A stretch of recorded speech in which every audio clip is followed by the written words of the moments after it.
Kozarstvo u Srbiji je posljednjih godina doživjelo ekspanziju.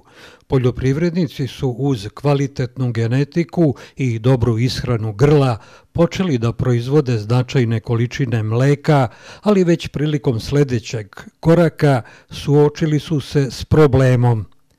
Kozje mleko nemaju kome da prodaju. Oni koji su bili preduzimljivi i napravili mini mlekare sada profitiraju, a oni koji to nisu uradili propadaju. Na poljoprivrednom gazdinstvu Srećna koza u selu Veliki Gaj kod Plandišta, na farmi sa oko 300 grla ove stoke, brzo su reagovali i preorijentisali se na proizvodnju sira.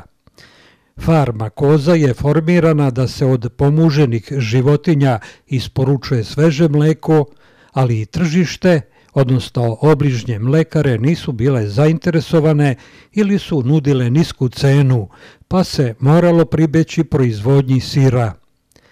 Sada je zaokružen proizvodni ciklus od njive i farme do trpeze, odnosno to je primjer dobre prakse gdje su povezani ratarstvo, stočarstvo, prerada i trgovina.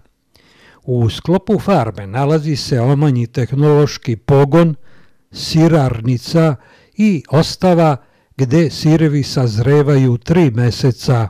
Na poljoprivrednom gazdinstvu Srećna koza imamo 200 muznih koza, umatičenih muznih koza, alpino rase. Ukupno imamo oko 330 grla sa podmlatkom. Zbog nedostatka organizovanog otkupa kozjeg mleka i njegove niske otkupne cene, formirali ste mini pogon u okviru gazdinstva u kome proizvodite specijalne vrste kozjih sireva. Pa uglavnom je to zato što ne postoji neki veći organizovani otkup kozjeg mleka kod nas u državi, makar ja nisam upoznat, a postoji potražnja za kozjim sirem.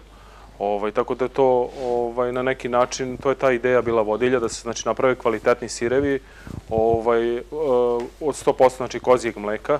I tu imamo 2 vrste sira, imamo polutvrde sireve i meke bele sireve. Polutvrdi sirevi su sa različitim prirodnim dodacima, znači nema nikakvih aroma, nego sve su prirodni dodaci i pakujemo ih, finalni proizvod je zapakovan u vakuumu ili vosku, dok su beli sirevi, znači bela obična kozja kriška i grill sir, to su znači meki, imaju meku strukturu i znači oni su u vakuumu.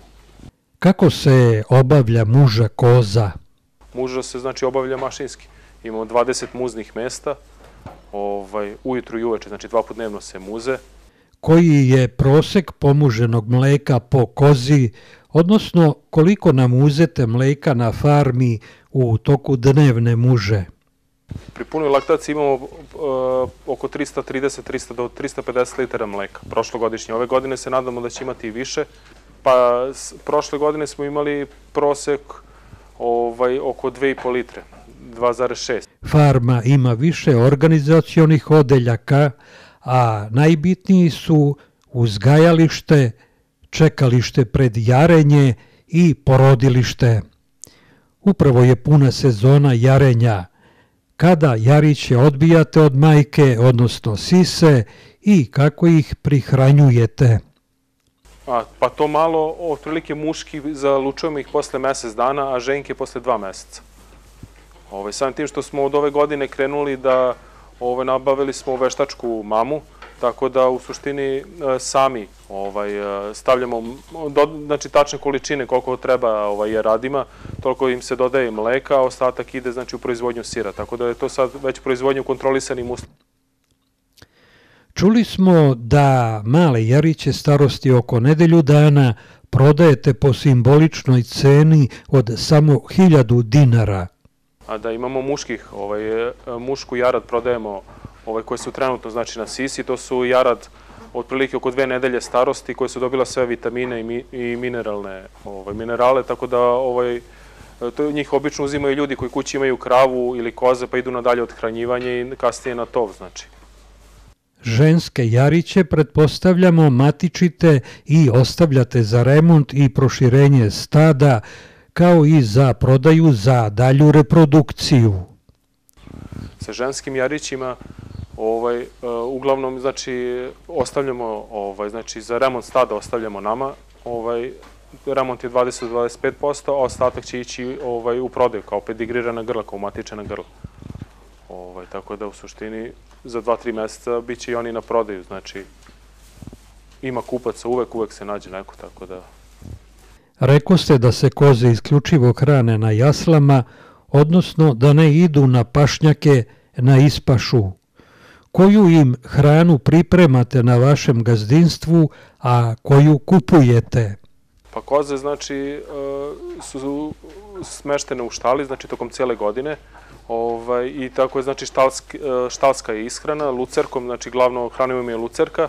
I sad preko zime imamo kvalitetno, znači, livatsko seno. U zavisnosti od kvaliteta lucerke i količine mleka koje daje koza, daju se i koncentrat. Znači, kao koncentrovani deo kojim se dopunjuju, znači, nedostaci same lucerke i to su plus, znači, lizalice i određenim delovima proizvodnje, znači kukuruz se dodaje zbog energije, zbog parenja i zbog svega, znači ima tu melasa i znači taj energetski deo, znači trudimo se da im obezbedimo sve, znači za normalno, znači proizvodnju, parenje i za normalno jarenje i tu jarad isto, znači malo pre smo pomenuli, znači toliko su na mleku muški mesec dana, a ženke 2, sa tim što idu uz dohranu, znači svo vreme, tako da otprilike one već počinju da preživaju jare sa mesec dana, bilo muško ili žensko, već malte ne može da se skine s mleka, zašto već preživa, uzima i koncentrat i uzima i lucerku, znači kvalitetnu lucerku njima dajemo, tako da u suštini već, ali ih eto 2 meseca, znači sve u zavisnosti kad krene muža, onda za sad i držimo 2 meseca. Da se vratimo preradi mleka i proizvodnji sira. Koliko litara mleka je potrebno za proizvodnju kilograma sira? Pa sve zavisi od doba godine i od početka ili kraja laktacije. Obično vodimo se negde da nam treba oko 9 do 10 litara mleka, to je neki godišnji prosjek.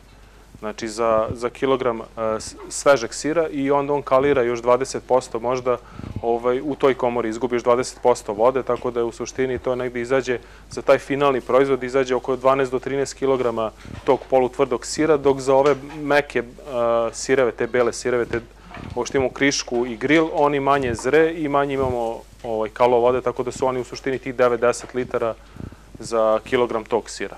Da li je veći profit kada se pomuženo mleko odmah proda ili kad ga upotrebite za spravljanje sireva?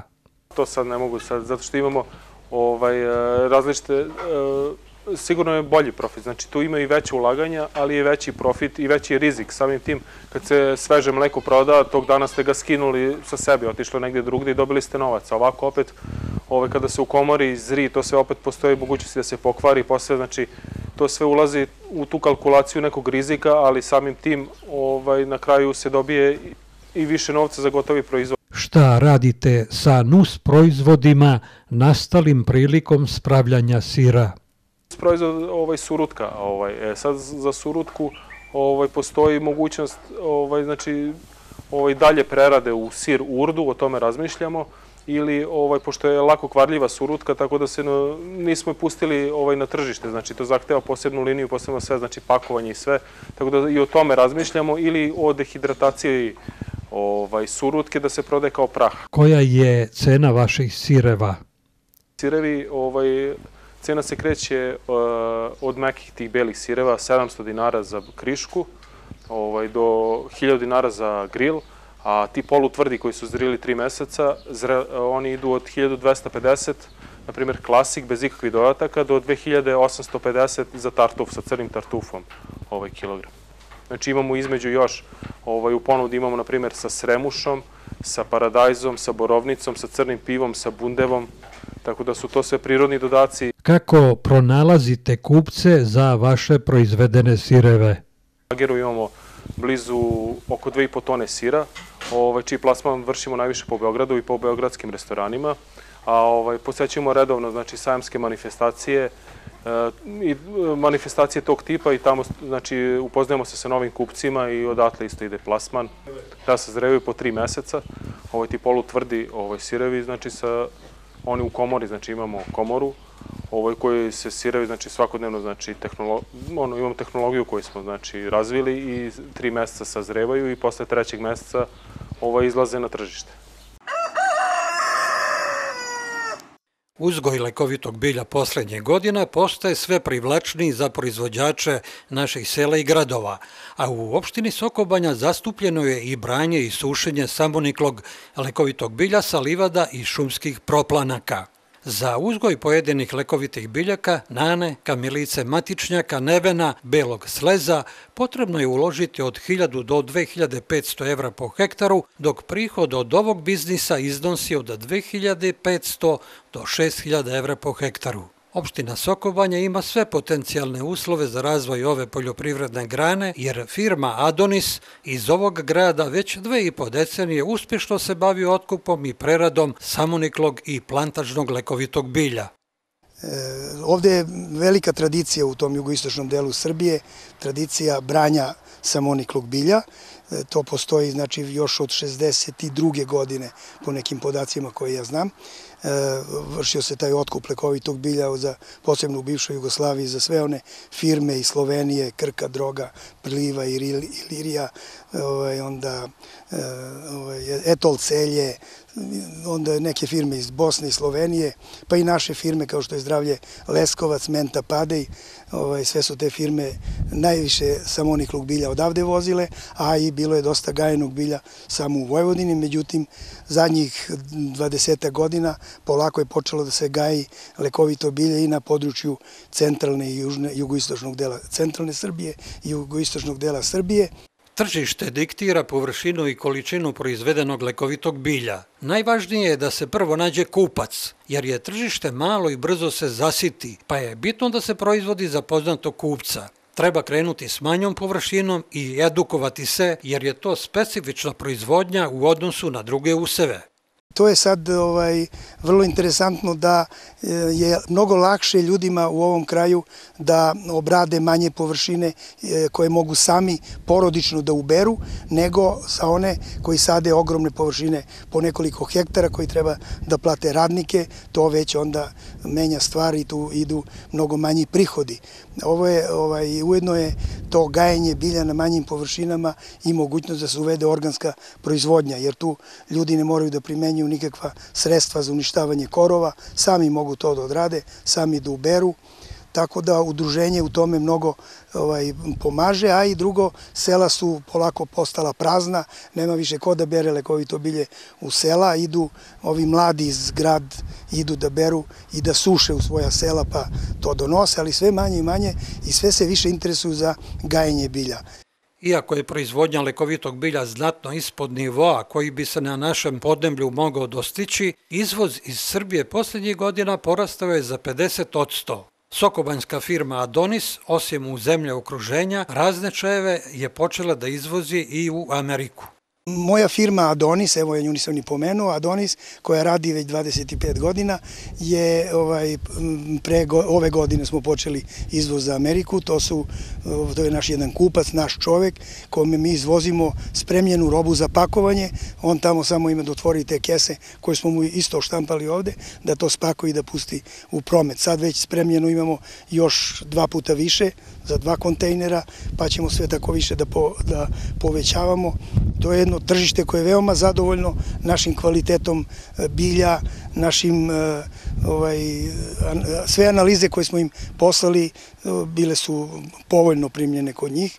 To je prošlo, znači mi imamo sve uslove da možemo da povećavamo tu količinu izvoza iz godine u godinu. Osim berača lekovitog bilja, u Sokobanjskoj opštini je i sve više odgajivača čajnih biljaka. Jedan od njih je i Tanja Aleksić, maslovarić, koja je počela sa uzgojem nevena. Uzgoj lekovitog bilja, gde sam se odlučila ove godine na nekih 7-8 ari zasadila neven, sa tendencijom da nešto promenim, odnosno da povećam proizvodnju u toku sledeće godine. Ovo je više ogledno za sebe, da vidim da li mogu, kako, koliko to je potrebno, iziskuje rada i fizičke prisutnosti uopšte na njivi. Nemam nekog velikog iskustva, to mi nije struka i tako da smo ove godine zasadili neven, a sledeće godine imam u nameri da proširim proizvodnju na nekih 50 ari gde imam sve uslove za navodnjavanje, vidjet ću koja će biti kultura. U samom uzgoju nevena i u branju mi pomaže moja porodica, majka, ćerka, ponekad suprug. U međuvremenu, pošto u našem okruženju zaista ima jako puno samoniklog bilja, bukvalno pored kuće, ovo je prigradsko naselje pored Soko Banje, sam brala rastavić, nekog korenja, hajdučke trave, na primjer od korenja maslačak, oman, crni slez, crni gavez, znači ono što ima u prirodi i što nam je tu. Čak evo u svojoj parceli ima troskota, ima mnogo toga što nam kao seljak ga tretira u korov, jeste korov, on mora da ga odbrani, a u stvari jeste lekovita biljka i ima veću primenu i širu. I pored toga može lepo da se zaradi ko je ostao bez posla, ko ima uslova da ubere i gde da osuši. Meteorolozi za kraj zime smatraju poslednji dan februara, jer godinu dele na 4 tromesečja i kalendarski ulazak u proleće je tu. Dani su sve duži, priroda kreće sa darovima solidne, kako polenske, tako i nektarske paše. Ove zime imali smo veoma kolebljive vremenske prilike. Nije bilo mnogo mraznih dana, ali je bilo i nekoliko dana sa dnevnom temperaturom višom od 10-12 stepeni. Međutim, pčelare sa zdravim i dobro uzimljenim društvima ovo ne bi trebalo da brine. Ona su ojačala, jer mnoge matice nisu ni prekidale poleganje i sada samo treba obezbediti da zajednice imaju dovoljno hrane. Kada zahladi, jedini pčelinji zadatak je da greju leglo. Sada je dužnost svakog pčelara da se postara da razvoj zajednica bude valjan, kako bi bila što spremnija za bagremovu pašu. Kraj marta je vreme kada treba proceniti jačinu društva uvidom u količinu legla i broj posednutih ulica pčela. Nekadašnja praksa izjednačavanja društava je već odavno prevaziđena, pa jake zajednice ne treba dirati, a srednje treba pojačavati iz drugih društava. Nakon toga treba pristupiti razvoju i nadržajnom prihranjivanju. Prihranjivanje može biti automatsko davanjem sirupa i s ciljem stvaranja zalihe hrane ukoliko se vremenske prilike pogoršaju. Automatsko prihranjivanje se radi tako što se poremeti postojeći raspored hrane u košnici i time isprovociraju pčele da ga saniraju prenoseći hranu gde treba. Tako će je i trošiti i imati utisak unosa, što će podstaći matice da zaležu oslobođene prazne ćelije. Ovaj način rada se najviše koristi kod košnica nastavljača, kada se radi sa celim nastavkom, mada je moguć i kod ostalih tipova. Ako su košnice plićih ramova, okretanje treba raditi sedmično, dok kod paviljonskih i košnica pološki ramove treba okretati za 180 stepeni. Nadražajno prihranjivanje sirupom u jednakim odnosima šećera i vode treba obavljati često ukoliko nema prirodnog unosa nektara u količini oko 3 decilitra po društvu u zavisnosti od stanja zaliha hrane.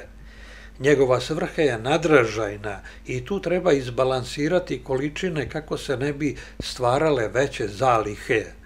Vremenske prilike su uobičajile da budu prevrtljive, pa nije ništa neobično da naiđu duži period kiša u vreme cvetanja voća. Tada je dobro dati u zbegu ili nekoj pogodnoj posudi šećer u kristalu. Pčele ga neće bez preke potrebe dirati i upotrebit će ga kao rezervu za održavanje životnih potreba. Od svih prolećnih radova na pčelinjaku proširenje plodišnog prostora je najdelikatnije, zato što ga nije dobro proširivati pre vremena, jer će to izazvati zastoj u razvoju, a još lošije je kada se zakasni, jer to može povesti pčelinju zajednicu u rojidbu. U zavisnosti od tipa košnice proširivanje se radi na različite načine, ali je u osnovi bitno da se njime sprečava da se hranom blokira prostor u zoni legla. Odmerenom prihranom se to jednostavno izbalansira, a kada počnu veći unosi, uključuje se medište. Broj mladih pčela je sve veći i one izlučuju vosak, pa ni to ne treba smetnuti s uma. Da li će im za to biti dosta satna osnova ili će se ramom građevnjakom istovremeno nastaviti ekološka borba protiv varoje, a možda i oba, zavisi od pčelara. Kako bilo, pčele neće čekati pčelara, posebno nekog neodgovornog, već će krenuti izvlačenje zaperaka.